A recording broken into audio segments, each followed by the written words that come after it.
Assembly సమావేశాలు ఇవాల్టి నుంచి ప్రారంభం కానున్నాయి.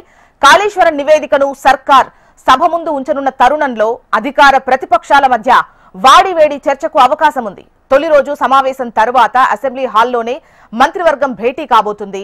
ఈ బీసీ రిజర్వేషన్ పైన సభలో ఆమోదం జరిగే అవకాశం ఉంది. ఈ మేరకు గవర్నర్ జిష్ణుదేవ్ వర్మ ఆమోదం తెలపడంతో అసెంబ్లీ కార్యదర్శి వి నరసింహాచార్యులు ఉత్తర్వులు జారీ చేశారు. తొలి రోజు అసెంబ్లీ సమావేశం పూర్తయ్యాక మంత్రివర్గం భేటీ కానుంది. బీసీలకు 42% రిజర్వేషన్ పై జీవో జారీ విషయమై కేబినెట్ సమావేశంలో చర్చించనున్నట్టు విశ్వసనీయ వర్గాల ద్వారా తెలిసింది.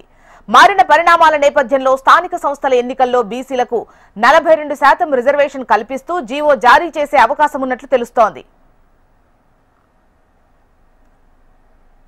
ఇక 2-3 రోజుల్లో దీనిపై మరింత స్పష్టత రాబోతుంది.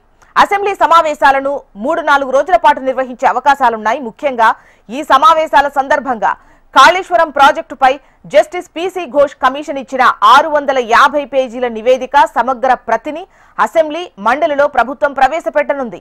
కాళేశ్వరం కమిషన్ నివేదికపై అసెంబ్లీలోనే చర్చ పెడతామని, అన్ని పార్టీలకు మాట్లాడే అవకాశం ఇస్తామని ముఖ్యమంత్రి రేవంత్ రెడ్డి ఇంతకు ముందే ప్రకటించారు.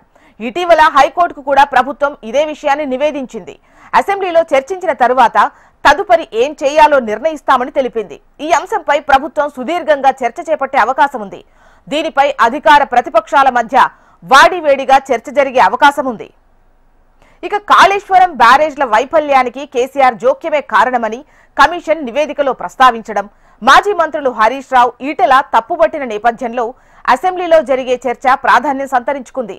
ఈ సమావేశాలకు కేసీఆర్ హాజరై తన వాదనను అసెంబ్లీ వేదికగా వినిపిస్తారో లేదో చూడాల్సింది. ఇక అసెంబ్లీ ప్రారంభం రోజున దివంగత ఎమ్మెల్యే మాగంటి గోపీనాథ్ కు నివాళులర్పించి సభను వాయిదా వేసే అవకాశం ఉంది.